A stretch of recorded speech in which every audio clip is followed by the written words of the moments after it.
दोस्तों नमस्कार, आपका हमारे YouTube चैनल पर स्वागत है। चतुर्थ श्रेणी कर्मचारी 2025 के लिए हमने मॉडल पेपर की सीरीज चालू की है, जो कि 7 अप्रैल 2025 को जारी हुए नए सिलेबस के अनुसार है। आप हमारे मॉडल पेपर को देखिए, जो कि मॉडल पेपर है, बिल्कुल हूबहू जिस तरह का पेपर आएगा उसी के अनुसार बनाया गया है। आपकी तैयारी आपके मॉडल पेपर से और मजबूत होगी। तो पूरे पेपर को आप हल करने की कोशिश कीजिए और वीडियो को लाइक कीजिए और अपने दोस्तों में व्हाट्सएप, फेसबुक पर, इंस्टाग्राम पर शेयर कीजिए। और चैनल को सब्सक्राइब नहीं किया है तो चैनल को सब्सक्राइब जरूर कर लेंगे। चलिए देखते हैं अपना मॉडल पेपर। थार मरुस्थल का विस्तार किन राज्यों तक है? बताइए, थार मरुस्थल का विस्तार किन राज्यों तक है? इसका राइट आंसर हो जाएगा दोस्तों राजस्थान, पंजाब, गुजरात और हरियाणा। राजस्थान, पंजाब, गुजरात और हरियाणा में थार मरुस्थल का विस्तार है। दोस्तों देखिए, थार मरुस्थल का जो 100% भाग है, 100% में से 85% है भाग है वो भारत में है और 15% भाग है वो पाकिस्तान में है। ये भी आपको इसमें याद रखना है। तो यहाँ पर इसमें 4 नंबर का ऑप्शन बिल्कुल सही। नेक्स्ट आगे देखिए, यहाँ पे थार के मरुस्थल में पाए जाने वाले अर्धचंद्राकार रेत के टीलों को क्या कहा जाता है? ये तो सभी को पता होगा दोस्तों। अर्धचंद्राकार रेत के टीलों को क्या कहा जाता है दोस्तों? ये कहा जाता है बरखान। क्या कहा जाता है? बरखान। यहाँ पर इसमें 1 नंबर का जो ऑप्शन है वो इसका बिल्कुल सही उत्तर इसमें हो जाएगा। ये आपको इसमें याद रखना है। नेक्स्ट आगे देखिए, 3 नंबर का प्रश्न है, लूनी बेसिन राजस्थान के किस विस्तृत भू आकृतिक विभाग का एक भाग है? लूनी बेसिन राजस्थान के किस विस्तृत भू आकृतिक विभाग का एक भाग है? दोस्तों इसका राइट आंसर हो जाएगा वो है पश्चिमी मरुस्थल का। ठीक है, पश्चिमी मरुस्थल में बहती है लूनी नदी। तो यहाँ पर इसमें राइट आंसर क्या हो जाएगा? 2 नंबर का ऑप्शन बिल्कुल सही उत्तर इसमें हो जाएगा। ये आपको इसमें याद रखना है। ठीक है, नेक्स्ट आगे देखिए दोस्तों, यहाँ पे 4 नंबर का प्रश्न है, निम्न में से किस जिले का वाटर शेड निरांचल परियोजना के अंतर्गत आता है? बताइए, किस जिले का वाटर शेड है निरांचल परियोजना के अंतर्गत आता है? तो इसका राइट आंसर हो जाएगा वो है दोस्तों जोधपुर। यहाँ पर इसमें 2 नंबर का जो ऑप्शन है वो इसका बिल्कुल सही उत्तर इसमें हो जाएगा। ये आपको इसमें याद रखना है। ठीक है, और ये विश्व बैंक द्वारा पोषित योजना है। ठीक है, निरांचल परियोजना। तो यहाँ पर इसका राइट आंसर क्या हो जाएगा? वो है 2 नंबर का ऑप्शन बिल्कुल सही उत्तर हो जाएगा। नेक्स्ट आगे देखिए दोस्तों, यहाँ पे 5 नंबर का प्रश्न है, वर्तमान में राजस्थान में जल की कौन सी समस्या विकराल रूप से धारण करती जा रही है? बताइए, राजस्थान में जल की कौन सी समस्या विकराल रूप से धारण करती जा रही है? दोस्तों इसका राइट आंसर हो जाएगा वो है दोस्तों यहाँ पे अंध दूषित क्षेत्रों की बढ़ती संख्या। ठीक है, तो यहाँ पर इसमें सही उत्तर क्या हो जाएगा? 1 नंबर का जो ऑप्शन है वो इसका बिल्कुल सही उत्तर इसमें हो जाएगा। राजस्थान का जो भूजल स्तर है वो दोस्तों तेजी से गिरता जा रहा है। ये भी आपको इसमें याद रखना है। ठीक है, तो दोस्तों यहाँ पर इसमें राइट आंसर क्या हो जाएगा? 1 नंबर का ऑप्शन बिल्कुल सही उत्तर इसमें हो जाएगा। नेक्स्ट आगे देखिए दोस्तों, यहाँ पे 6 नंबर का प्रश्न है। इसमें देखिए, भाखड़ा नांगल, हीराकुंड और कोसी परियोजनाएं क्रमशः नदियों पर स्थित है। भाखड़ा नांगल, हीराकुंड और कोसी परियोजनाएं क्रमशः किन नदियों पर स्थित है? तो यहाँ पर इसका राइट आंसर क्या हो जाएगा? देखिए, हीराकुंड है ये महानदी पर है और भाखड़ा नांगल है ये दोस्तों सतलज नदी पर है। और जो कोसी परियोजना है ये कौन सी नदी पर है? तो दोस्तों ये कोसी नदी पर है। तो यहाँ पर इसका राइट आंसर क्या हो जाएगा? देखिए, भाखड़ा नांगल परियोजना है ये सतलज नदी पर है। ठीक है, तो ये सतलज हो गया। और हीराकुंड बांध है ये दोस्तों महानदी पर है और कोसी परियोजना कोसी नदी पर है। तो यहाँ पर इसमें 2 नंबर का जो ऑप्शन है वो इसका बिल्कुल सही उत्तर इसमें हो जाएगा। ये आपको इसमें याद रखना है। ठीक है, और कोसी नदी को बिहार का शोक कहा जाता है, ये भी आपको इसमें याद रखना है। तो यहाँ पर इसमें 2 नंबर ऑप्शन सही उत्तर। नेक्स्ट आगे देखिए, यहाँ पे 7 नंबर का प्रश्न है, सुमेलित कीजिए, एक तरफ परियोजना है दूसरी तरफ है, कौन से राज्य में वो परियोजना स्थित है और संयुक्त परियोजना है तो वो भी बताना है। दोस्तों यहाँ पर देखिए, चंबल परियोजना, चंबल परियोजना है ये दोस्तों राजस्थान और मध्य प्रदेश की संयुक्त परियोजना है। तो यहाँ पर राजस्थान मध्य प्रदेश कौन से ऑप्शन में? 2 नंबर में। माही बजाज सागर परियोजना, दोस्तों माही बजाज सागर परियोजना है ये राजस्थान और गुजरात की संयुक्त परियोजना है दोस्तों। ये व्यास परियोजना है ये दोस्तों पंजाब, राजस्थान और हरियाणा की संयुक्त परियोजना है। पंजाब, हरियाणा और राजस्थान की संयुक्त परियोजना है। तो यहाँ पर सी का 4 हो जाएगा। और सिद्धमुख परियोजना, दोस्तों सिद्धमुख परियोजना है ये भी दोस्तों पंजाब, हरियाणा और राजस्थान की संयुक्त परियोजना है। ठीक है, तो ये इसमें देखिए पंजाब, हरियाणा, राजस्थान। ठीक है दोस्तों, सिद्धमुख परियोजना है तो यहाँ पर देखिए पंजाब और राजस्थान दे रखा है, तो ये पंजाब और राजस्थान कर लेना इसमें। और व्यास परियोजना में पंजाब, हरियाणा और राजस्थान, माई बजाज सागर में दोस्तों राजस्थान और गुजरात, और चंबल परियोजना में दोस्तों राजस्थान और मध्य प्रदेश। तो यहाँ पर 2 3 4 5 इसका राइट आंसर हो जाएगा। 2 3 4 5। ठीक है, तो यहाँ पर इसका राइट आंसर क्या हो जाएगा दोस्तों? 2 3 4 5, 2 3 4 और यहाँ पे 5 और कर लेना। तो यहाँ पर इसमें राइट आंसर क्या हो जाएगा? 2 नंबर का ऑप्शन बिल्कुल सही।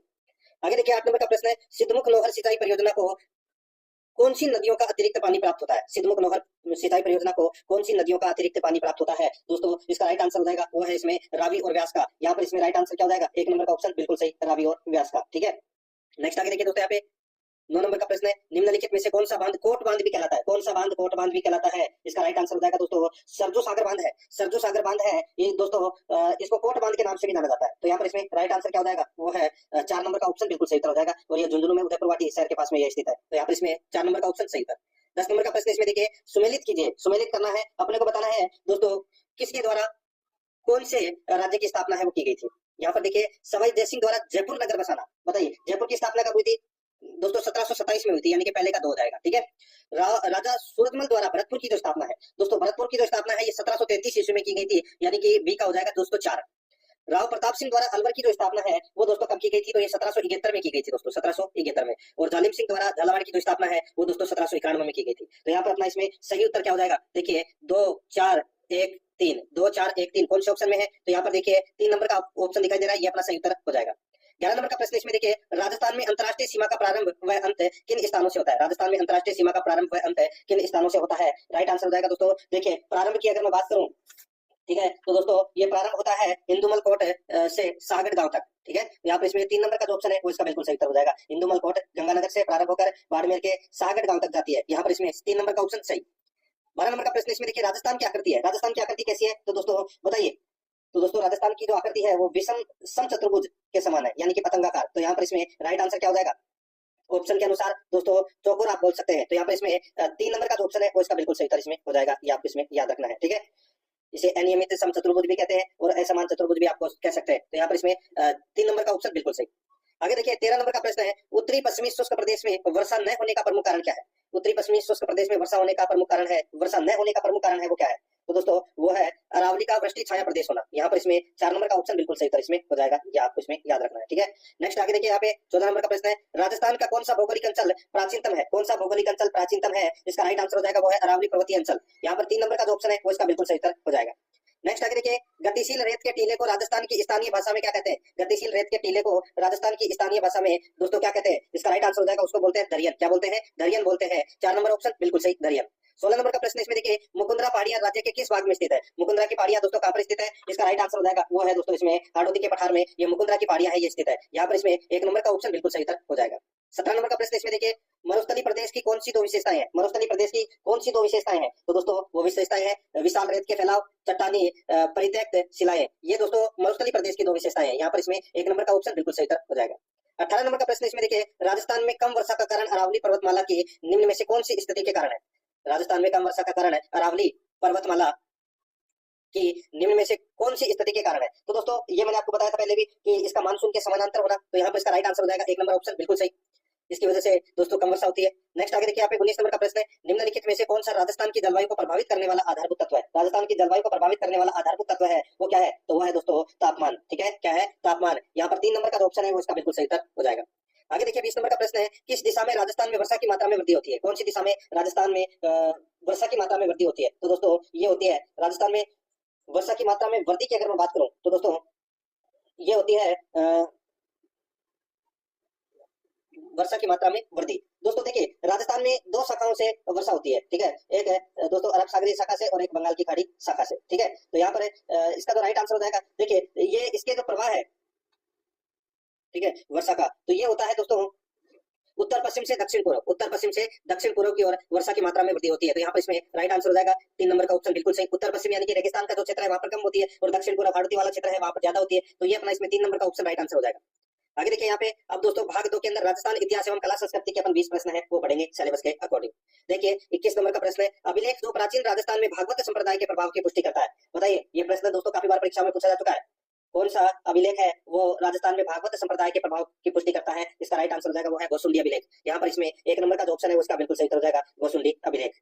नेक्स्ट आगे देखिए दोस्तों, यहाँ पे 22 नंबर का प्रश्न है, कालीबंगा प्राचीन सभ्यता की खोज किस विद्वान ने की थी? कालीबंगा प्राचीन सभ्यता की खोज किस विद्वान ने की थी? दोस्तों इसका राइट आंसर हो जाएगा अमलानंद घोष, जिसको अपन ए घोष के नाम से भी पढ़ते हैं कई जगह। राइट आंसर हो जाएगा यहाँ पे 1 नंबर का ऑप्शन बिल्कुल सही। कहां पर है दोस्तों? ये गगर नदी के किनारे है हनुमानगढ़ जिले में। तो यहाँ पर इसका सही उत्तर हो जाएगा 1 नंबर ऑप्शन सही। नेक्स्ट 23 नंबर का प्रश्न है, निम्न में से कौन सा विकल्प है राज्य के पुरातात्विक स्थलों के उत्तर से दक्षिण दिशा में सही क्रम को दर्शाता है? निम्न में से कौन सा विकल्प है राज्य के पुरातात्विक स्थलों के उत्तर से दक्षिण दिशा में सही क्रम को दर्शाता है? तो दोस्तों सही क्रम को दर्शाता है वो क्या दर्शाता है दोस्तों? यहाँ पर देखिए सुनारी कहां पर है? झुंझुनू में। गणेश्वर दोस्तों कहां पर है? सीकर में। नगर और नगरी, ठीक है। तो यहाँ पर इसमें राइट आंसर क्या हो जाएगा दोस्तों? 2 नंबर का जो ऑप्शन है वो इसका बिल्कुल सही, नगर सभ्यता टोंक जिले में है और नगरी सभ्यता है वो दोस्तों चित्तौड़गढ़ जिले में। ये भी आपको इसमें याद रखना है। तो यहाँ पर इसका राइट आंसर क्या हो जाएगा? उत्तर से दक्षिण की ओर क्रम अपने को जमाना था। 2 नंबर का ऑप्शन बिल्कुल सही हो जाएगा। आगे देखिए 24 नंबर का प्रश्न है, राजस्थान में सिंधु घाटी सभ्यता के अवशेष कहां से प्राप्त हुए? सिंधु घाटी सभ्यता के अवशेष है ये प्राप्त हुए दोस्तों कहां से? तो ये कालीबंगा एवं रंगमहल से, कालीबंगा एवं रंगमहल से। तो इसका राइट आंसर क्या हो जाएगा? 2 नंबर का जो ऑप्शन है वो इसका बिल्कुल सही उत्तर हो जाएगा। नेक्स्ट आगे देखिए दोस्तों, यहाँ पे 25 नंबर का प्रश्न है, देखिए आहड़ सभ्यता के बारे में निम्न कथनों पर विचार कीजिए। आहड़ सभ्यता के बारे में दोस्तों अपने को निम्न कथनों पर विचार करना है कि कौन सा कथन है वो इसमें सही है। देखिए दोस्तों यहाँ पे आहड़वासी तांबा गलाना जानते थे, ठीक है दोस्तों बिल्कुल सही बात है। ये लोग चावल से परिचित नहीं थे, तो दोस्तों चावल से परिचित थे, यहाँ पर नहीं है, नहीं थे, ये गलत दे रखा है। धातु का काम आहड़वासियों की अर्थव्यवस्था का एक साधन था। ठीक है दोस्तों, देखिए इनकी अर्थव्यवस्था का जो मुख्य स्रोत है वो दोस्तों धातु कार्य था। ठीक है, तो ये भी कथन है वो दोस्तों क्या हो जाएगा, देखिए यहाँ पर आहड़वासी, धातु का काम आहड़वासियों की अर्थव्यवस्था का एक साधन था, अर्थव्यवस्था का एक साधन था। ठीक है दोस्तों, इनकी अर्थव्यवस्था का जो मुख्य स्रोत है वो धातु कार्य था, ये भी बिल्कुल सही बात है। और यहाँ से काले लाल रंग के मध्यभांड मिले हैं, तो दोस्तों यहाँ पे काले लाल रंग के मध्यभांड भी मिले हैं, दोस्तों बिल्कुल सही बात है।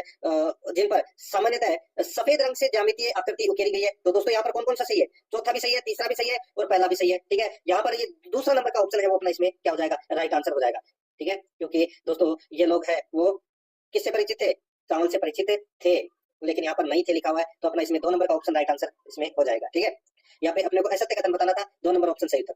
आगे देखिए यहाँ पे 26 नंबर का प्रश्न है, राजस्थान में आरंभिक मूर्ति कला के उद्भव एवं विकास में किस जिले ने महत्वपूर्ण भूमिका निभाई। राजस्थान में आरंभिक मूर्ति कला के उद्भव एवं विकास में किस जिले ने महत्वपूर्ण भूमिका निभाई, तो दोस्तों इसका जो राइट आंसर क्या हो जाएगा, तो दोस्तों इसका जो सही उत्तर हो जाएगा वो है दोस्तों इसमें भरतपुर। ठीक है, 3 नंबर का जो ऑप्शन है वो इसका बिल्कुल सही उत्तर हो जाएगा, भरतपुर। नेक्स्ट आगे देखिए यहाँ पे श्रीलाल जोशी एक प्रमुख चित्रकार है, श्रीलाल जोशी एक प्रमुख चित्रकार है, तो दोस्तों ये पद चित्रण, ठीक है, श्रीलाल जोशी है ये दोस्तों फड़ फड़ है, फड़ चित्रण से संबंधित है, ये फड़ लिख देना है। ठीक है, फड़ चित्रण से संबंधित है दोस्तों श्रीलाल जोशी, तो यहाँ पर इसका राइट आंसर क्या हो जाएगा, 4 नंबर का ऑप्शन बिल्कुल सही, फड़ चित्रण से। नेक्स्ट आगे देखिए दोस्तों यहाँ पे अरपड़ी पगड़ी चित्रकला की किस शैली से संबंधित है, अरपड़ी पगड़ी चित्रकला की किस शैली से संबंधित है, तो दोस्तों ये मेवाड़ शैली से संबंधित है। यहाँ पर 3 नंबर का जो ऑप्शन है वो इसका बिल्कुल सही हो जाएगा, मेवाड़ शैली से संबंधित है। ठीक है, नेक्स्ट 29 नंबर का प्रश्न है, राजस्थान में सर्वाधिक प्राचीन उपलब्ध चित्रित ग्रंथ कहाँ से मिले हैं, बताइए राजस्थान में सर्वाधिक प्राचीन उपलब्ध चित्रित ग्रंथ कहाँ से मिले हैं, दोस्तों ये मिले हैं कहाँ से, तो ये मिले हैं दोस्तों जैसलमेर ग्रंथ भंडार से, जैसलमेर ग्रंथ भंडार से। तो यहाँ पर इसमें 3 नंबर का जो ऑप्शन है वो इसका राइट आंसर हो जाएगा, जैसलमेर ग्रंथ भंडार से। नेक्स्ट आगे देखिए यहाँ पे 30 नंबर का प्रश्न है, राजस्थान में हस्तशिल्प डिजाइन एवं विकास केंद्र कहाँ स्थित है, राजस्थान में हस्तशिल्प डिजाइन एवं विकास केंद्र कहाँ पर स्थित है, दोस्तों ये स्थित है कहाँ पर, तो ये जयपुर में है। यहाँ पर 1 नंबर का जो ऑप्शन है वो इसका बिल्कुल सही उत्तर इसमें हो जाएगा, जयपुर में ये स्थित है। आगे देखिए दोस्तों यहाँ पे 31 नंबर का प्रश्न है, बिजोलिया किसान आंदोलन के प्रणेता कौन थे, बिजोलिया किसान आंदोलन के प्रणेता कौन थे, राइट आंसर हो जाएगा वो है दोस्तों विजय सिंह पथिक, कौन थे, विजय सिंह पथिक। तो यहाँ पर इसमें राइट आंसर 1 नंबर का ऑप्शन बिल्कुल सही हो जाएगा। 44 वर्षों तक ये दोस्तों बिजोलिया किसान आंदोलन चला था, 1897 से 1941 तक। ठीक है, 3 चरणों में चला था ये। यहाँ पर इसमें 1 नंबर ऑप्शन बिल्कुल सही। आगे देखिए यहाँ पे 32 नंबर का प्रश्न है, वह प्रसिद्ध राजपूत राजा कौन था जिसने राजस्थान में सर्वाधिक दुर्गों का जीर्णोद्धार एवं निर्माण करवाया, तो दोस्तों उसका नाम था क्या, तो महाराणा कुंभा। वो तो सभी को पता होगा दोस्तों, मेवाड़ में 84 दुर्गों में से 32 दुर्गों का निर्माण दोस्तों अकेला किसने करवाया था, कुंभा ने। तो यहाँ पर इसमें राइट आंसर क्या हो जाएगा, महाराणा कुंभा। तो यहाँ पर इसमें 4 नंबर का ऑप्शन बिल्कुल सही हो जाएगा। नेक्स्ट आगे देखिए यहाँ पे 33 नंबर का प्रश्न है, मेवाड़ के महाराणा राज सिंह के द्वारा किस राजकुमारी के साथ विवाह करने के कारण औरंगजेब उनसे नाराज हो गया था, दोस्तों किशनगढ़ की एक राजकुमारी थी चारुमती जिनका नाम था, और चारुमती से विवाह करना चाहता था दोस्तों औरंगजेब, लेकिन वंश परंपरा के अनुसार दोस्तों चारुमती ने विवाह किससे किया, महाराणा राज सिंह से, तो इससे दोस्तों नाराज कौन हो गया था, औरंगजेब। तो यहाँ पे इसमें राइट आंसर क्या हो जाएगा, 2 नंबर का ऑप्शन बिल्कुल सही, चारुमती। नेक्स्ट आगे देखिए दोस्तों यहाँ पे 34 नंबर का प्रश्न है, राजस्थान नामकरण किसने अपनी प्रसिद्ध कृति में किया, राजस्थान नामकरण किसने अपनी प्रसिद्ध कृति में किया, इसका राइट आंसर हो जाएगा दोस्तों वो है इसमें Colonel James Tod, Colonel James Tod. यहाँ पर 1 नंबर का जो ऑप्शन है वो इसका बिल्कुल सही हो जाएगा, कर्नल जेम्स टॉड। 35 नंबर का प्रश्न इसमें देखिए, वह कौन सा अंग्रेजी इतिहासकार था जिसने राजस्थान की जागीरदारी व्यवस्था पर लिखा था, वह कौन सा अंग्रेजी इतिहासकार था जिसने राजस्थान की जागीरदारी व्यवस्था पर लिखा था, दोस्तों इसका राइट आंसर क्या हो जाएगा, वो है कर्नल जेम्स टॉड। यहाँ पर 4 नंबर का जो ऑप्शन है वो इसका बिल्कुल सही हो जाएगा, कर्नल जेम्स टॉड ने लिखा था दोस्तों। नेक्स्ट आगे देखिए यहाँ पे 36 नंबर का प्रश्न है, किस दुर्ग को अब्बुल फजल ने दोस्तों बख्तरबंद दुर्ग कहा है, बताइए बख्तरबंद दुर्ग किसको कहा है, तो दोस्तों रणथंभौर दुर्ग के बारे में कहा है, किसने, अब्बुल फजल ने। तो यहाँ पर इसमें राइट आंसर हो जाएगा 4 नंबर का ऑप्शन बिल्कुल सही इसमें हो जाएगा। नेक्स्ट आगे देखिए दोस्तों यहाँ पे औरंगजेब द्वारा निर्मित बुलंद दरवाजा अवस्थित है, दोस्तों ये बुलंद दरवाजा कहाँ पर है, तो दोस्तों ये यहाँ पर मैं आपको बताऊं, देखिए बुलंद दरवाजा है ये गागरोन जलदुर्ग झालावाड़ में ये स्थित है। तो यहाँ पर इसमें राइट आंसर क्या हो जाएगा, वो है दोस्तों गागरोन किले में। तो यहाँ पर इसमें सही उत्तर क्या हो जाएगा, 1 नंबर का जो ऑप्शन है वो इसका बिल्कुल सही उत्तर इसमें हो जाएगा, याद रखना। नेक्स्ट आगे देखिए दोस्तों यहाँ पे 38 नंबर का प्रश्न है, किस दुर्ग के साथ राठौड़ वीर कल्ला राय मलोद की वीर गाथाएं जुड़ी हुई है, बताइए। तो दोस्तों किस दुर्ग के साथ राठौड़ वीर कल्ला राय मलोद की वीर गाथाएं जुड़ी हुई है, दोस्तों इसका राइट आंसर हो जाएगा वो है सिवाना दुर्ग। 2 नंबर का जो ऑप्शन है वो इसका बिल्कुल सही उत्तर हो जाएगा, सिवाना दुर्ग। नेक्स्ट आगे देखिए, प्रसिद्ध 84 खंभों की छतरी कहाँ पर स्थित है? प्रसिद्ध 84 खंभों की छतरी है वो दोस्तों कहाँ पर स्थित है? राइट आंसर हो जाएगा बूंदी में है दोस्तों ये। यहाँ पर 3 नंबर का ऑप्शन बिल्कुल सही, बूंदी में। नेक्स्ट आगे देखिए, करणी माता की जन्मस्थली है, करणी माता की जो जन्मस्थली है वो दोस्तों कौन सी है? तो वो है स्वाप गांव फड़ोदी, स्वाप गांव फड़ोदी। यहाँ पर 3 नंबर का ऑप्शन बिल्कुल सही हो जाएगा। अब दोस्तों अपन भाग 3 के अंदर भारतीय संविधान के 5 प्रश्न है वो पढ़ेंगे सिलेबस के अकॉर्डिंग, ठीक है। भारतीय संविधान के 5 प्रश्न है और 5 प्रश्न अपन राजस्थान की पॉलिटी के भी पढ़ेंगे आगे। देखिए यहाँ पे 41 नंबर का प्रश्न है, 2 कथन दे रखे हैं, अपने को बताना है कि कौन सा कथन है वो सही है। दोस्तों यहाँ पर आप देखिए, संघ में मंत्रिमंडल शब्दावली का उल्लेख संविधान में एक बार हुआ है, संविधान में एक बार हुआ है दोस्तों, बिल्कुल सही बात है। आगे देखिए, संविधान में इस शब्दावली को 42वें संविधान संशोधन द्वारा अंततः स्थापित किया गया। तो दोस्तों ये अपना शब्द है वो इसमें क्या हो जाएगा? देखिए ये अपना गलत हो जाएगा। इसमें दोस्तों 44वें संविधान संशोधन से पूर्व मंत्रिमंडल शब्द का दोस्तों कोई भी उल्लेख है वो नहीं था। तो यहाँ पर 44वां संविधान संशोधन में हुआ था, यहाँ पर केवल एक कथन है वो सही है, 1 नंबर का ऑप्शन बिल्कुल सही हो जाएगा। 42 नंबर का प्रश्न है, इसमें देखिए, भारत के किस राष्ट्रपति के निर्वाचन में द्वितीय वरीयता के मतों की गणना की गई थी? तो दोस्तों इसका राइट आंसर हो जाएगा वो है वीवी गिरी। यहाँ पर 2 नंबर का जो ऑप्शन है वो इसका बिल्कुल सही उत्तर हो जाएगा। भारत में केवल एक बार 1969 में राष्ट्रपति वीवी गिरी के चुनाव में द्वितीय दौरे की मतगणना है वो करवाई गई थी, जिसमें उन्होंने नीलम संजीव रेड्डी को कराया था। तो यहाँ पर इसमें राइट आंसर क्या हो जाएगा? 2 नंबर का ऑप्शन बिल्कुल सही। नेक्स्ट आगे देखिए दोस्तों, यहाँ पे 43 नंबर का प्रश्न है, राज्यसभा के संबंध में निम्नलिखित कथनों पर विचार कीजिए। राज्यसभा के संबंध में दोस्तों अपने को बताना है कि कौन सा कथन है वो सही है। दोस्तों यहाँ पर देखिए, इसमें एम अनंत सेनम अयंगार राज्यसभा के पहले उपसभापति थे। तो दोस्तों यहाँ पर इसका राइट आंसर क्या हो जाएगा? देखिए ये गलत हो जाएगा, पहला ही कथन है वो गलत हो जाएगा। क्यों गलत हो जाएगा? क्योंकि दोस्तों राज्यसभा के प्रथम उपसभापति थे वो श्री एस.बी. कृष्णमूर्ति राव थे, ठीक है। तो पहला कथन इसमें गलत हो जाएगा। और दूसरा में देखिए, पहले संविधान संशोधन के लिए राज्यसभा का अनुसमर्थन नहीं किया गया था। तो दोस्तों ये भी बिल्कुल सही उत्तर हो जाएगा, ठीक है। तो यहाँ पर दोस्तों क्या हो जाएगा सही उत्तर? केवल 2 सही है, इसमें केवल 2 सही है, यानी कि 2 नंबर का ऑप्शन बिल्कुल सही। 44 नंबर का प्रश्न इसमें देखिए, उच्चतम न्यायालय के न्यायाधीशों की नियुक्ति की सिफारिश करने से पूर्व भारत के मुख्य न्यायमूर्ति को कितने ज्येष्ठतम न्यायाधीशों से सलाह मशविरा करना होता है? बहुत ही अच्छा प्रश्न है दोस्तों। यहाँ पर देखिए पूछा गया है कि उच्चतम न्यायालय के न्यायाधीशों की नियुक्ति की सिफारिश करने से पूर्व भारत के मुख्य न्यायमूर्ति को कितने ज्येष्ठतम न्यायाधीशों से सलाह मशविरा करना होता है? इसका राइट आंसर हो जाएगा वो है दोस्तों 4 न्यायाधीशों का उल्लेख किया गया है दोस्तों यहाँ पर इसमें। तो यहाँ पर 3 नंबर का ऑप्शन बिल्कुल सही हो जाएगा। आगे देखिए, यहाँ पे विभाग के प्रभारी मंत्री को उचित परामर्श प्रदान करने एवं सरकारी निर्णयों एवं नीतियों को अधीनस्थ विभागीय कार्यालयों के माध्यम से शीघ्रातिशीघ्र क्रियान्वित करने का कार्य कौन करता है?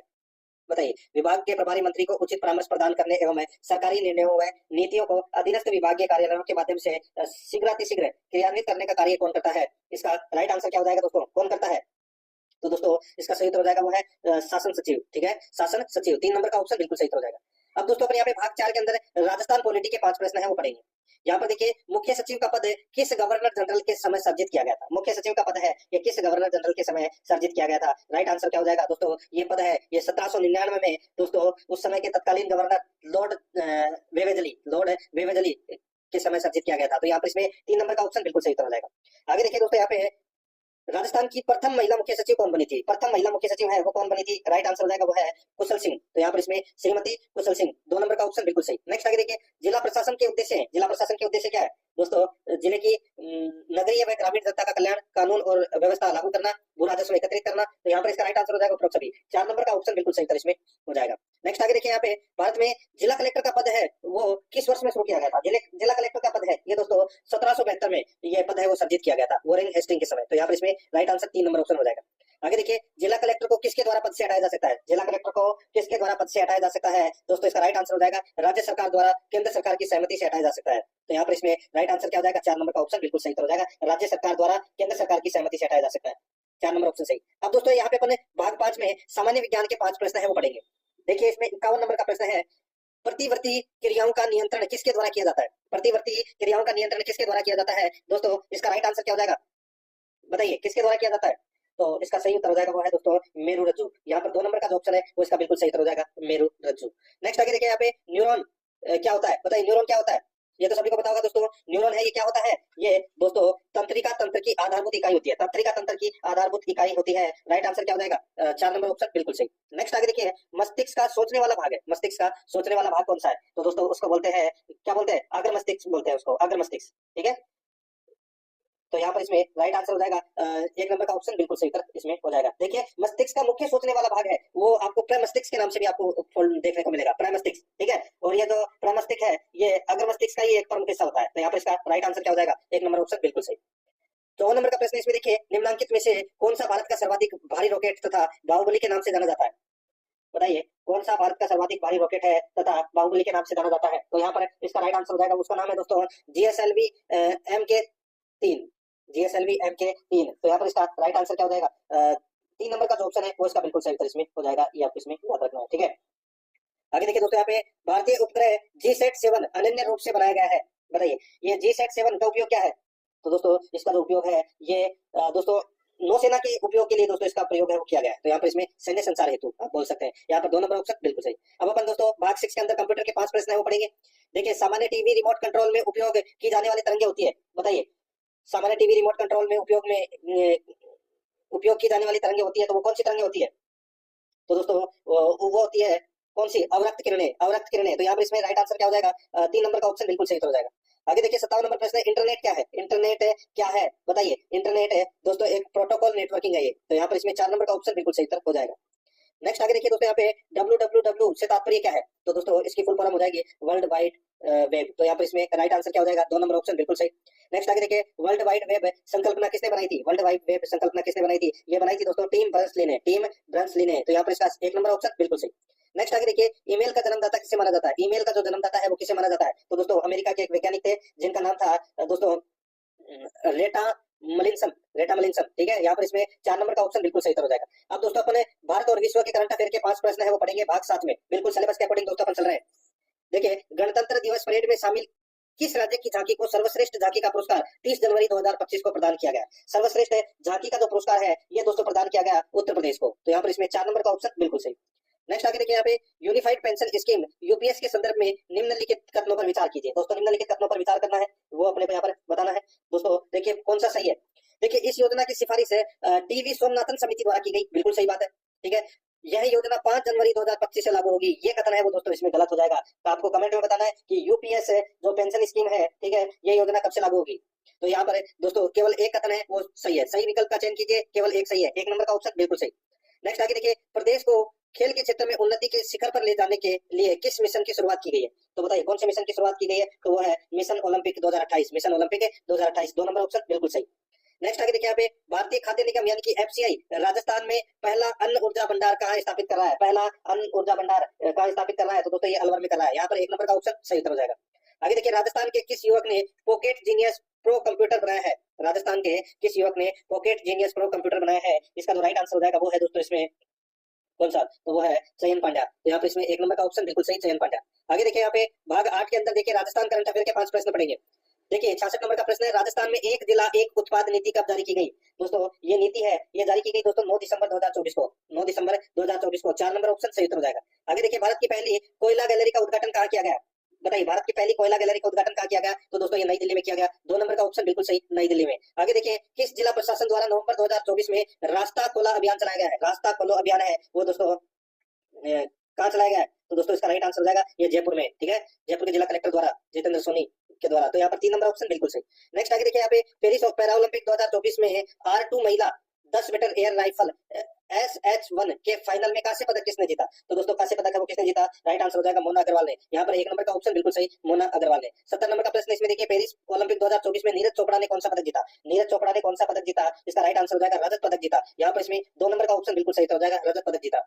71 नंबर का प्रश्न है, इसमें देखिए अब अपन भाग 9 के अंदर हिंदी व्याकरण के 20 प्रश्न पढ़ेंगे, हिंदी व्याकरण के दोस्तों 20 प्रश्न पढ़ेंगे सिलेबस के अकॉर्डिंग। देखिए 71 नंबर का प्रश्न है, सिगुफा का पर्यायवाची है, सिगुफा का पर्यायवाची है। तो दोस्तों इसका राइट आंसर हो जाएगा, देखिए सिगुफा का जो पर्यायवाची है वो है दोस्तों यहाँ पे कलिका, क्या है? कलिका। 2 नंबर का ऑप्शन बिल्कुल सही हो जाएगा।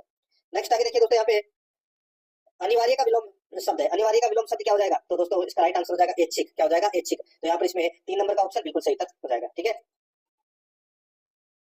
देखिए अनिवार्य का विलोम शब्द, ठीक है, तो ऐच्छिक हो जाएगा, ठीक है। तो यहाँ पर इसका राइट आंसर क्या हो जाएगा? 3 नंबर ऑप्शन बिल्कुल सही, ऐच्छिक। नेक्स्ट आगे देखिए, यहाँ पे अनुराग का विलोम है, अनुराग का विलोम क्या हो जाएगा? अनुराग का विलोम हो जाएगा दोस्तों देखिए अनुराग का अर्थ होता है आसक्त होना, ठीक है, और दोस्तों विराग का अर्थ होता है त्याग करना। तो यहाँ पर इसमें राइट आंसर क्या हो जाएगा? विराग, अनुराग, विराग। तो यहाँ पर 2 नंबर ऑप्शन बिल्कुल सही। आगे देखिए, नख शब्द का प्रतिलोम है, नख शब्द का प्रतिलोम क्या है? तो वो है दोस्तों सिख।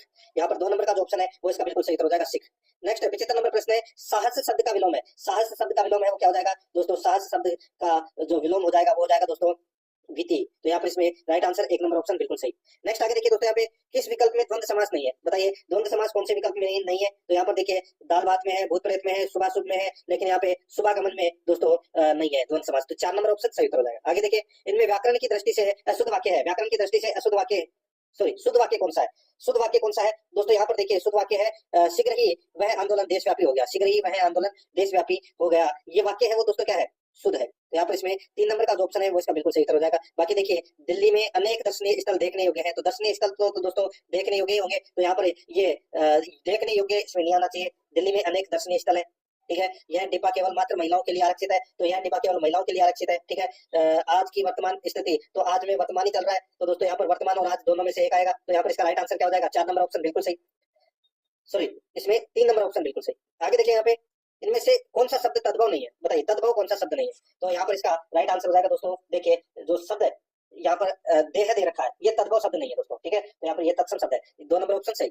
नेक्स्ट आगे देखिए कौन सा विलोम युग्म सही है? कौन सा विलोम युग्म सही है वो अपने को यहाँ पर बताना है। देखिए यहाँ पे खंडन का दोस्तों यहाँ पे मंडन हो जाएगा, नत का दोस्तों उन्नत हो जाएगा, शिष्ट का अशिष्ट हो जाएगा, यहाँ पे स्मरण विस्मरण, ये बिल्कुल सही है, 1 नंबर ऑप्शन सही। आगे देखिए किस शब्द में अव उपसर्ग का प्रयोग हुआ है? अव उपसर्ग का प्रयोग किसमें हुआ है? तो दोस्तों यहाँ पे देखिए अवाप्ति, ठीक है, अवाप्ति इसका राइट आंसर हो जाएगा यहाँ पे, तो इसमें 3 नंबर का ऑप्शन सही। तो नेक्स्ट आगे देखिए दोस्तों यहाँ पे किस विकल्प में क्रिया के पूर्णता बोधक पक्ष का प्रयोग हुआ है? किस विकल्प में क्रिया के पूर्णता बोधक पक्ष का प्रयोग हुआ है? इसका जो राइट आंसर हो जाएगा वो है दोस्तों इसमें अब बरसात रुक गई है, अब बरसात रुक गई है, तो दोस्तों सीधा सा है यहाँ पे पूर्णता बोधक पक्ष का प्रयोग हुआ है, यहाँ पर इसमें 1 नंबर ऑप्शन बिल्कुल सही।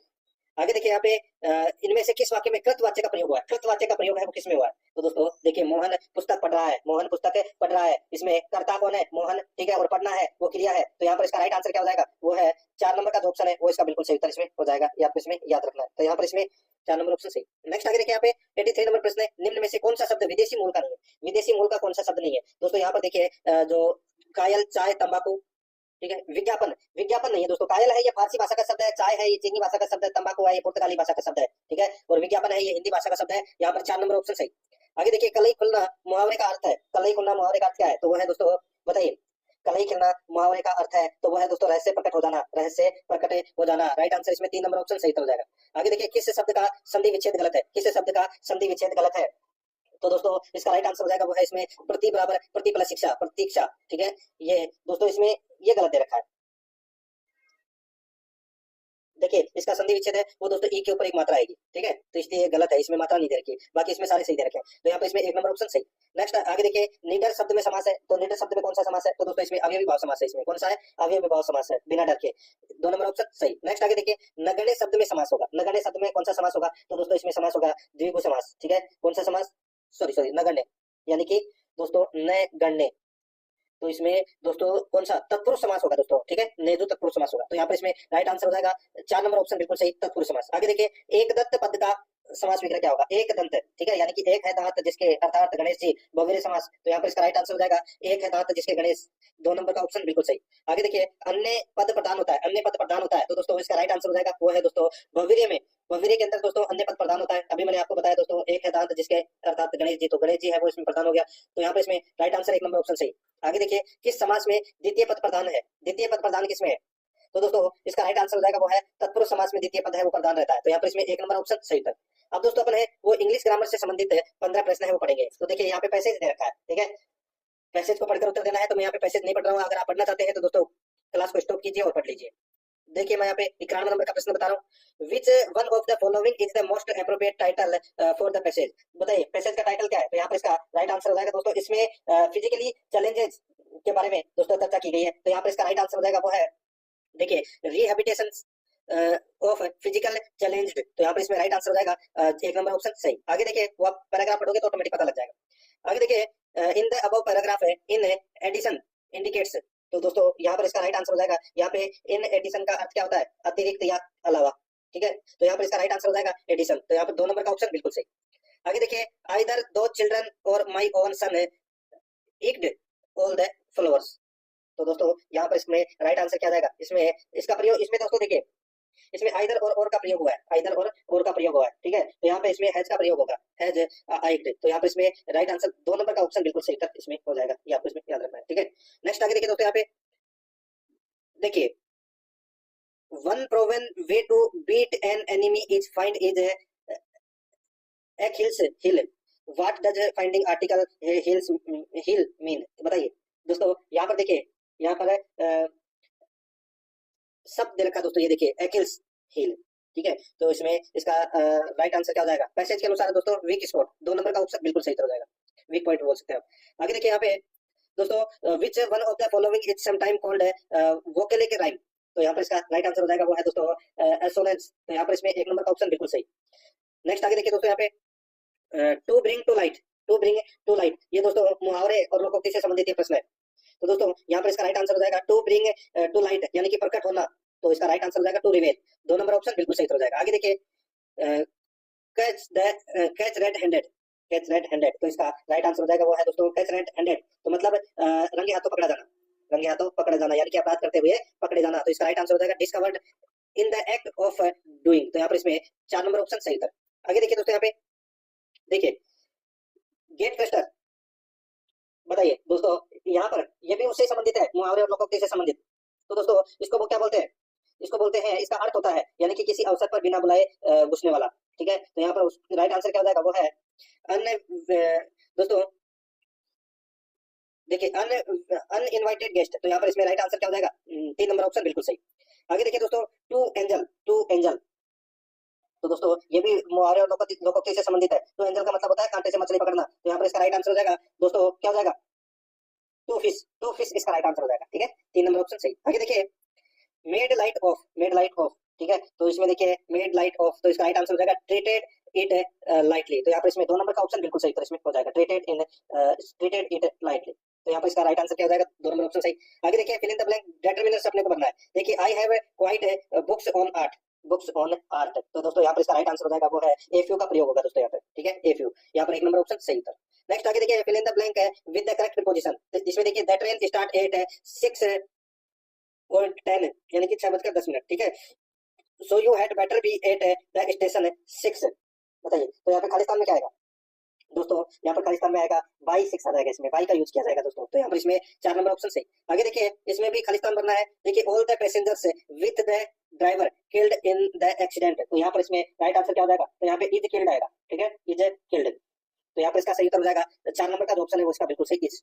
आगे देखिए यहाँ पे इसमें भी खालिस्तान बनना है। देखिए this can be very suitable for commercial college, तो दोस्तों इसमें साइड का प्रयोग होगा, ठीक है, साइड स्थल, तो यहाँ पर इसमें 2 नंबर ऑप्शन सही। आगे देखिए यहाँ पे choose the correct antonym of the word, यहाँ पर देखिए दोस्तों इंडस्ट्रियस को क्या बोलते हैं, इसको बोलते हैं इंडस्ट्रियस को बोलते हैं दोस्तों मेहनती, क्या बोलते हैं मेहनती, ठीक है, तो यहाँ पर इसका राइट आंसर हो जाएगा वो है यहाँ पे विलोम शब्द बताना है, तो यहाँ पे इंडोलेंट हो जाएगा दोस्तों, तो यहाँ पर इसमें 4 नंबर का ऑप्शन बिल्कुल सही, इंडोलेंट। अब दोस्तों अपन यहाँ पे गणित से संबंधित 15 प्रश्न है वो पढ़ेंगे।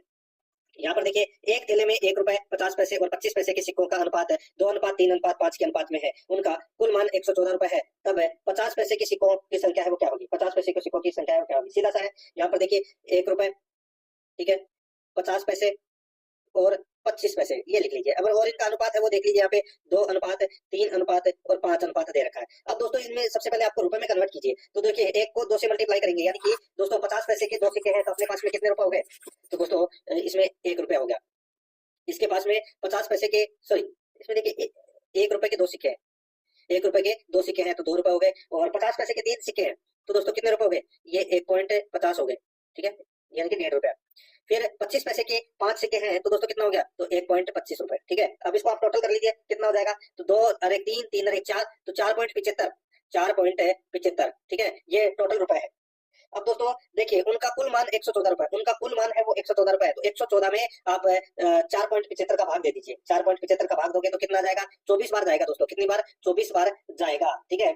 अब दोस्तों सीधा सा है, अब इसमें क्या पूछा है कि 50 पैसे के सिक्कों का मान क्या है, तो 50 पैसे के सिक्कों का मान कितना है, तो दोस्तों देखिए 50 पैसे के सिक्कों का मान दोस्तों यहाँ पर कितना है 1.50, और उधर कितना है 24, तो यहाँ पर 1.50 को 24 से मल्टीप्लाई करेंगे तो दोस्तों कितना आ जाएगा 36, ठीक है, 36। अब दोस्तों 50 पैसे के सिक्कों की संख्या ज्ञात करनी है, ठीक है, तो दोस्तों नहीं सिक्के की मान ही पूछा है, सिक्कों की संख्या नहीं पूछी, ठीक है, तो यहाँ पर इसका राइट आंसर हो जाएगा दोस्तों 50 पैसे के सिक्कों का जो मूल्य है वो 36 होगा, यहाँ पर इसमें 2 नंबर ऑप्शन बिल्कुल सही हो जाएगा।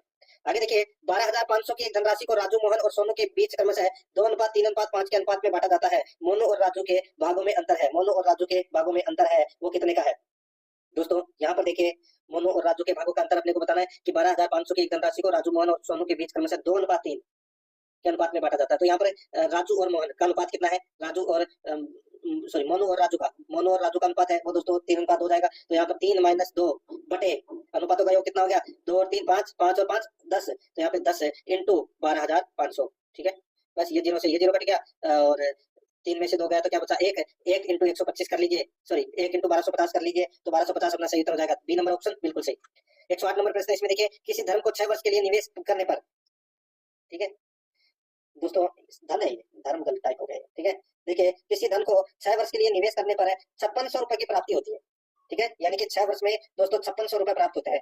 यदि ब्याज की साधारण दर को 2% वार्षिक और बढ़ा दिया जाए तो यह प्राप्ति दोस्तों 6020 हो जाती है। तो मूल निवेश क्या होगा, तो दोस्तों सीधा सा है, इसमें अपने को क्या करना है, ये जो 6020 है, 6020 में से दोस्तों 56 घटा लीजिए, ये 2 बराबर 6020 हो गए। तो यहाँ पर 2 बराबर दोस्तों इसको माइनस कर लीजिए, 60-20 में से 5600 गए तो कितने बचे 420। तो यहाँ पर दोस्तों 2 बराबर कितना आ जाएगा 420, 2 बराबर दोस्तों 420 आ जाएगा। तो दोस्तों यहाँ पर देखिए मूल राशि अपने को निकालनी है, तो 420 बटे 6 वर्ष हो गए ना, तो 6 इंटू 12 भाई 2% बढ़ा रहे हैं तो कितनी हो जाएगी 8 हो जाएगी, सॉरी 6 इंटू 2 12 हो जाएगी। तो 420 बटे 12 अपन लिख सकते हैं, 420 बटे 12 इंटू 100, बस कुछ नहीं करना, इसको काट लीजिए, ठीक है, इसको काटोगे तो दोस्तों 3500 उत्तर आ जाएगा आपका। यहाँ पर बी नंबर ऑप्शन बिल्कुल सही।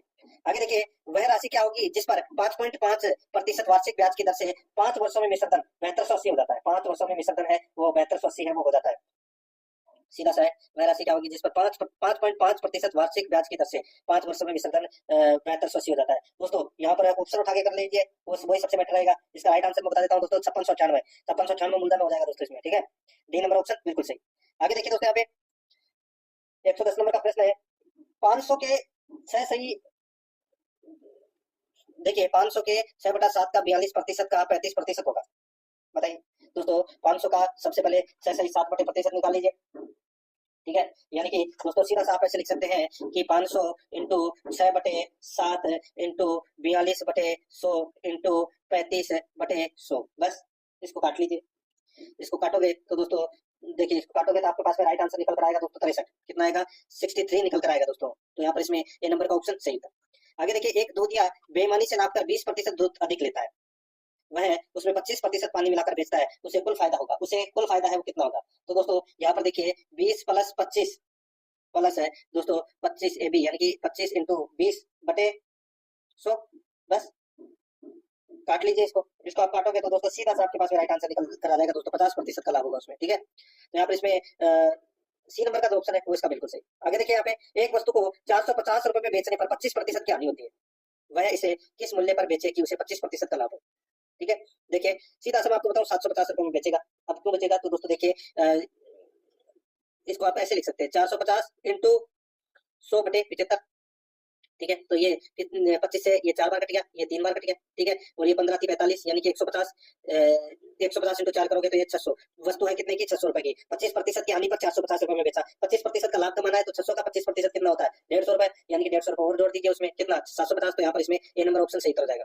आगे देखिए, यदि 200 पेनों की कीमत 25 पेनों के विक्रय कीमत के बराबर है, कुल हानि का प्रतिशत क्या होगा, कुल हानि का प्रतिशत है वो दोस्तों क्या होगा। यहाँ पर आप देखिए दोस्तों, यदि 200 पेनों की कीमत 25 पेनों की विक्रय कीमत के बराबर है, देखिए माना कि एक पेन का जो विक्रय मूल्य है वो दोस्तों 1 रुपए है, तो 20 पेनों का जो विक्रय मूल्य हो जाएगा दोस्तों 20 रुपए, ठीक है। तो यहाँ पर 20 पेनों का जो क्रय मूल्य है, देखिए 200 की जगह 20 कर लीजिए, ठीक है, ये काट लीजिए यहाँ पे। तो यहाँ पर 20 पेनों की कीमत 25 पेनों के विक्रय मूल्य के बराबर है, तो कुल हानि प्रतिशत है वो ज्ञात करनी है। तो दोस्तों सीधा सा है, वही अंतर कितने का आ गया 5 का, ठीक है, तो 5/25 इंटू 100 कर लीजिए, ठीक है। तो कितना ये 5 बार गया और 100 में 5 का भाग दे लीजिए, राइट आंसर क्या हो जाएगा 20% हानि प्रतिशत है इसमें, बी नंबर ऑप्शन सही। आगे देखिए, 60 और 90 के मध्य सभी अभाज्य संख्याओं का औसत ज्ञात कीजिए। तो 60 और 90 के बीच में अभाज्य संख्याएं कितनी है, तो दोस्तों देखिए एक तो है 61 है, एक है दोस्तों यहाँ पर कितनी 63 है, 63 तो है भाज्य, तो एक तो है 61 है, एक है दोस्तों 67 है, एक है 71 है, एक है दोस्तों 73 है, एक है दोस्तों 79 और एक है दोस्तों यहाँ पर 83 और एक है दोस्तों 89, ठीक है। कितनी संख्या हो गई 1 2 3 4 5 6 7, तो इनका टोटल करके 7 का भाग दे लीजिए, राइट आंसर 74.71 आएगा, यही अपना सही उत्तर हो जाएगा, ये नंबर ऑप्शन सही। आगे देखिए, 51 संख्याओं का औसत 52 है, आरंभिक है 28 संख्याओं का औसत है 50.5, तो सीधा सा है, सबसे पहले 51 संख्याओं का औसत 52 है, तो यहाँ पर 51 इंटू 52 कर लीजिए, ठीक है। और फिर दोस्तों आरंभिक 28 संख्याओं का औसत 50.5 है, तो यहाँ पर 28 है कितना 28 है इंटू 50.5, और 24 संख्याओं का औसत है दोस्तों 24 इंटू 54.5, ठीक है। बस अब दोस्तों इन सभी को टोटल करके यहाँ पर जो 51 × 52 है, ठीक है, 51 × 52 है, इसका आ जाएगा दोस्तों 2652। कितना आ जाएगा? 2652। 2652 में से दोस्तों आपको घटाना है, ठीक है, 2652 में से घटाना है और फिर दोस्तों शेष संख्याओं का औसत निकल कर आ जाएगा। राइट आंसर क्या हो जाएगा यहाँ पे? 51.64 इसका सही उत्तर हो जाएगा। एक नंबर का ऑप्शन बिल्कुल सही। आगे देखिए, दो संख्याओं के लघुत्तम समापवर्त एलसीएम और महत्तम समापवर्तक एचसीएफ के योग और अंतर क्रमशः 682 और 638 है। यदि दोनों संख्याओं का योग 286 है तो संख्याएं ज्ञात कीजिए। तो संख्याएं ज्ञात कीजिए दोस्तों, यहाँ पर देखिए एलसीएम और एचसीएफ के योग और अंतर, योग तो है दोस्तों 682 और अंतर है 638 का, ठीक है। तो यहाँ पर देखिए इसमें दोनों संख्याओं का योग 286 है तो संख्याएं हैं, तो दोस्तों देखिए ऑप्शन उठा के कर लीजिए, बेटर रहेगा। तो यहाँ पे 220 और 66 होगा दोस्तों इसका राइट आंसर, ठीक है, सी नंबर ऑप्शन बिल्कुल सही। आगे देखिए, दो संख्याओं के में से यानी कि एचसीएफ और एलसीएम क्रम से 44 और 264 है। यदि पहली संख्या को 2 से विभाजित किया जाए तो भागफल 44 प्राप्त होता है। दूसरी संख्या क्या है दोस्तों? दूसरी संख्या क्या है वो अपने को यहाँ पर बताना है दोस्तों। सीधा सा है यहाँ पर 44 × 264, 44 × 264 है, ठीक है। अब यहाँ पे देखिए 2 से विभाजित किया जाए तो भागफल 44 प्राप्त होता है। तो 2 इंटू पहली संख्या होगी दोस्तों 2 × 44 यानी कि 88, तो 88 का भाग दे लीजिए दोस्तों। यहाँ पे 44 से 2 बार कट गया और 264 में 2 का भाग दोगे तो कितना जाएगा? 132। तो यहाँ पर इसमें बी नंबर का ऑप्शन सही हो जाएगा। 118 नंबर का प्रश्न है, निम्न सारणी किसी देश के खाद्यान्न के आयात की मात्रा एवं मूल्य प्रदर्शित करती है। यहाँ पर देखिए दोस्तों, खाद्यान्न की कीमत प्रति टन सबसे कम किस वर्ष में थी? सबसे कम किस वर्ष में थी? तो दोस्तों यहाँ पे देखिए दे रखा है दोस्तों यहाँ पे 5, 10, 11, 9, 8 और मूल्य दे रखा है यहाँ पे सबसे कम किस वर्ष में थी कीमत प्रति टन। तो यहाँ पर देखिए 300 में 5 का भाग दोगे तो कितना जाएगा? 60 और 610 में 10 का भाग दोगे तो दोस्तों कितना जाएगा? 61 और यहाँ पर 550 में 11 का भाग दोगे तो दोस्तों कितना जाएगा? 50 और 495 में 9 का भाग दोगे तो दोस्तों कितना जाएगा? 55 और 360 में 8 का भाग दोगे तो दोस्तों कितना जाएगा? 45। तो यहाँ पर दोस्तों 1982-83 के अंदर दोस्तों सबसे कम कीमत थी, ठीक है, 45 रुपए, ठीक है, लाख। तो यहाँ पर इसमें राइट आंसर क्या हो जाएगा? सी नंबर ऑप्शन सही। आगे देखिए 1981-82 में आयात किए गए खाद्यान्न का मूल्य प्रति टन कितना था? तो दोस्तों 1981-82 में सीधा सा 550 में 11 का भाग दे लीजिए, कितना जाएगा? 50 लाख। तो यहाँ पर बी नंबर ऑप्शन सही, ठीक है। 400 किसका पूछा है? 1981-82 का पूछा है। देखिए सॉरी 1981-82 का पूछा है तो 495 में 9 का भाग दे लीजिए, 495 में 9 का भाग दोगे तो कितना जाएगा? 55 लाख। तो यहाँ पर इसमें डी नंबर ऑप्शन बिल्कुल सही। आगे देखिए 5 वर्षों में आयात का औसत कितना था? आयात का औसत है वो कितना था? तो दोस्तों इसका राइट आंसर हो जाएगा दोस्तों यहाँ पर देखिए इन सभी का टोटल कर लीजिए 5, 10, 11, 9, 8, ठीक है। इसमें दोस्तों 5 का भाग दे लीजिए, कितना जाएगा? 8.7। तो यहाँ पर इसमें राइट आंसर सी नंबर का ऑप्शन बिल्कुल सही उत्तर हो जाएगा।